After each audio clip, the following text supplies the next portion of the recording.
السلام علیکم۔ آپ دیکھ رہے ہیں آئی کے نیوز۔ 2020 دنیا کی تاریخ کا ایک ناقابل فراموش سال ثابت ہوا ہے۔ اگست 2020 جاپان کے حوالے سے بھی اہم تھا کہ دھرتی کے سینے پر ایٹم بم جیسے ہتھیار کی المناک ضرب کی وجہ سے اذیتناک حالت میں ہلاک ہونے والے ہزاروں جاپانیوں کی اس سال 75ویں برسی تھی۔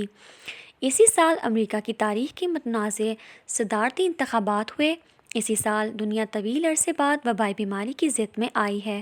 2020 میں ہی اقوام متحدہ کے چارٹر اور ڈکلیریشن آف ہیومن رائٹس کے کھلے عام پامالی ہوئی۔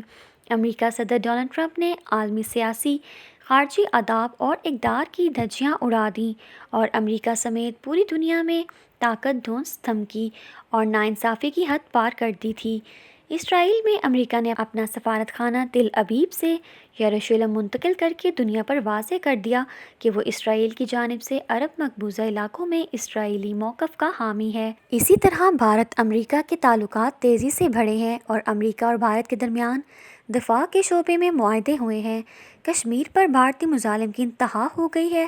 کشمیر کے حوالے سے بھارتی آئین سے آرٹیکل 370 کا خاتمہ کر کے مقبوضہ جموں کشمیر کی خصوصی ریاستی حیثیت کو ختم کر دیا گیا ہے اور دفعہ 35 کو ختم کر کے مقبوضہ جموں کشمیر میں مسلم اکثریت کو اقلیت میں تبدیل کرنے کا راستہ صاف کر دیا گیا ہے اور تقریباً 9 لاکھ فوج کے ساتھ یہاں دنیا کی تاریخ کا طویل ترین کرفیو نافذ رکھا ہے۔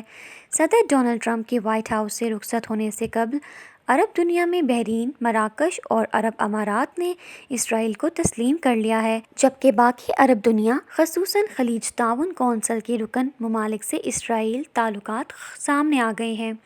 اسرائیلی وزیر اعظم نے عرب دنیا کے اہم ترین ملک سعودی عرب کا غیر اعلانیہ خفیہ دورہ کیا۔ پاکستان، انڈونیشیا، ترکی، ملائیشیا اور ایران جیسے ملکوں پر دباؤ میں اضافہ ہو گیا ہے کہ وہ اسرائیل و بھارت کے حق میں اور چین کے خلاف امریکی پالیسی کی مخالفت سے باز رہیں گے۔ بھارت اور چین کے درمیان سرحدی جھڑپیں ہوئیں۔ امریکہ میں طویل عرصے بعد افریقی امریکیوں کے خلاف سفید فام اکثریت کی جانب سے نسل پرستی کے خوفناک واقعات رونما ہوئے اور امریکی معاشرے میں نسلی تصادم کی خطرناک حد کو پہنچ گیا ہے۔ اس تمام صورتحال سے امریکہ جیسے مستحکم اور مضبوط ملک میں جمہوریت اور معاشرتی رواداری کو شدید نقصان پہنچا ہے۔ یوں 2020 میں عالمی جارحانہ سیاست نے دنیا بھر کے ملکوں کی لیڈرشپ اور عوام کو شدید اعصابی تناؤ میں رکھا ہے۔ انٹرنیٹ اور سوشل میڈیا پر ہائبرڈ وار کے اعتبار سے دنیا کی 7 ارب 80 کروڑ انسانی آبادی ازدحامی انداز میں نفسیاتی دباؤ کا شکار رہی ہے۔ لیبیا، عراق، شام، افغانستان، یمن کی بنیاد پر جنگ اور خانہ جنگی جاری رہی ہے اور اسلامی ممالک میں مہاجرین کی تعداد 2 کروڑ 25 لاکھ تک پہنچ گئی ہے۔ بیشتر اسلامی ملک بڑی قوتوں کی سازشوں کا شکار رہے ہیں۔ بھارت، میانمار، جہاں تقریباً 20 کروڑ سے زیادہ مسلمان ہیں، تاریخ کی بدترین مذہبی نفرت نسل پرستی کا شکار ہوئے ہیں۔ یوں مجموعی طور پر ایک صدی پہلے یعنی 1920 میں دنیا میں مسلمانوں کی جو حالت تھی ویسے ہی حالات 2020 میں پوری دنیا میں رہے اور مسلم آبادی کی اکثریت 2020 میں تکلیف دہ احساسات و جذبات سے گزری۔ اس میں سب سے زیادہ تکلیف دہ صورت اس وقت ہوئی جب 2020 کے آخر میں عرب امارات، بحرین اور مراکش نے اسرائیل کو اعلانیہ تسلیم کر لیا ہے۔ اس کا شدید دکھ، صدمہ اور غم دنیا بھر کے مسلمانوں کو پہنچا ہے۔ یہ حقیقت ہے کہ 2-2.5 ہزار سال قبل جب عیسائیت اور اسلام جیسے مذاہب دنیا میں نہیں آئے تھے تو اس وقت فلسطین کی سرزمین پر مذہبی اعتبار سے یہودیوں کی اکثریت آباد تھی۔ مذہبی کتابیں اور تاریخ یہ بتاتی ہے کہ الہامی مذاہب یہودی سے اسلام تک حضرت ابراہیم علیہ السلام کی نسل سے آگے بڑھے ہیں۔ یہی وجہ ہے کہ اہل مغرب عرب اور اسرائیلیوں کو نسلی لحاظ سے کزن قرار دیا جاتا ہے۔